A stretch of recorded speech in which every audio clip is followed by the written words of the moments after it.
This is SSPTV News, brought to you by Samsung Productions and the Hazleton Standard Speaker. Local historian Charles McElwee discusses the fire at Notre Dame Cathedral in Paris and the storage structure's connection to our area. Good evening and thank you for joining us at SSP TV News. Local information available on the air, online, and on the Samsung Productions app. I'm Ken Carr with your headlines from SSP TV and the Hazleton Standard Speaker. Today is Good Friday, the day Christians believe Jesus died on the cross. For Catholics, the day includes church service, prayer, and fasting. Father Brian Clark from Holy Rosary Church in Hazleton explains why fasting is such a big part of the season of Lent. Fasting, in the gospel passage for the first weekend of Lent, we have the passage where Jesus goes out into the desert.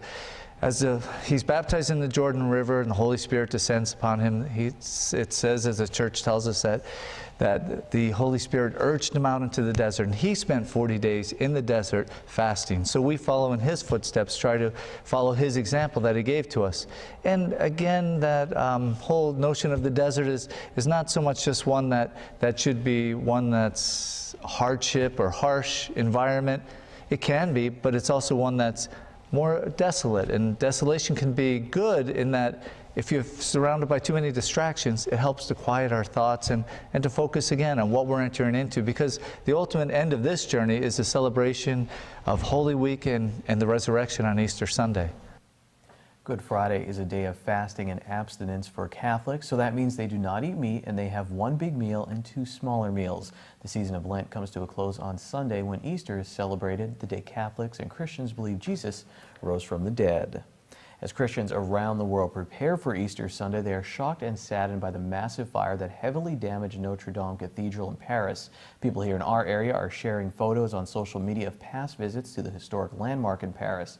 Tonight, Lisa Sugar talks with a local historian about the impact of the fire on people everywhere. Charles McElwee is the vice president of the Greater Hazleton Historical Society and Museum. Charles, what was going through your mind when you saw those horrific video and pictures of what happened in Paris? I think that there was a collective, almost global devastation that such a world landmark. We watched it on live TV just burn, and we thought it was going to be destroyed. And it was a living cathedral, an active Catholic church. People forget that. It's not a museum. It's the seat of the Archbishop of Paris.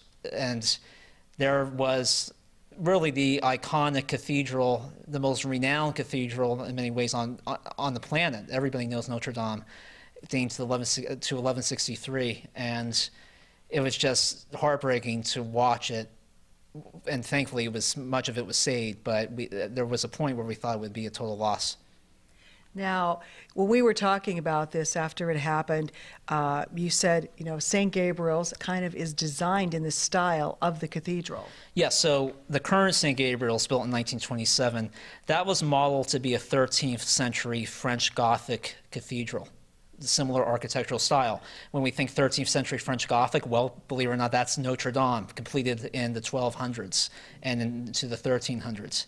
So, and funny enough, the day before this all happened, we saw on the front page of the Standard Speaker the announcement of the capital campaign to preserve and save St. Gabriel's, the structure. It is in desperate need of repair.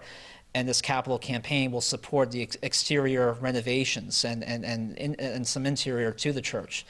But that campaign, it's a reminder of the importance of preserving churches. And Notre Dame itself was actually under rehabilitation work. And the fascinating part about the structure, the brilliance of it, the wooden timber, the roof, that dates to the 1100s. So all that wood, the timber dates to the 1100s, lit like a matchbox. But the stone vaulting beneath it captured a lot of the timber, and had it not been for that stone vaulting, much of the interior would have been destroyed. So the brilliance of that architecture is what saved it. And had the spire not been constructed in the 1860s, much of the exterior could have been saved as well. So it just shows you the importance of preserving what was already constructed, and St. Gabriel's is certainly an example of that. And we've seen so many people on social media posting their photos. My friend Goldie Van Horn allowed me to show her photos that she was there with her husband Bill, and everybody posting photos of when they were there at the cathedral in Paris. Goldie saying she had hoped to take her children there, so hopefully when it is rebuilt, because they're hoping in 5 years to have it rebuilt again. But we've had our own devastation in this area.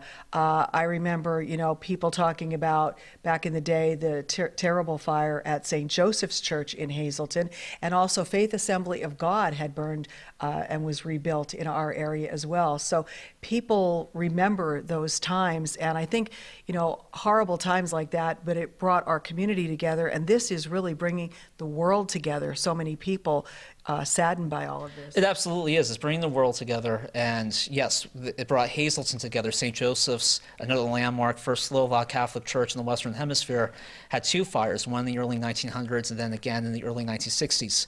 The 1960s fire virtually destroyed the church, and it was rebuilt, and it's a magnificent structure in the city. St. Gabriel's even had its own problem. A plane in 1953 grazed the roof and crashed in a nearby yard. So St. Gabriel's wasn't spared either, and that's why it's important to support your local churches, because these are cultural landmarks and they're also houses of worship.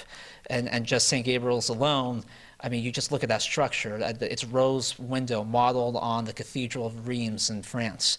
It's stained glass windows designed by a renowned stained glass maker in Munich, Germany. The structure itself, again, modeled like Notre Dame, and also St. Patrick's Cathedral in Manhattan. These are cultural landmarks in our city, and we need to support them, and that's why, please consider donating to not only St. Gabriel's campaign, but support all churches in the community as well. Absolutely.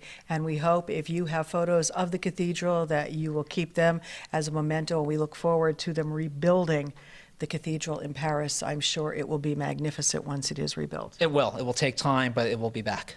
All right. Charles McElwee, our dear friend, Vice President of the Greater Hazleton Historical Society and Museum.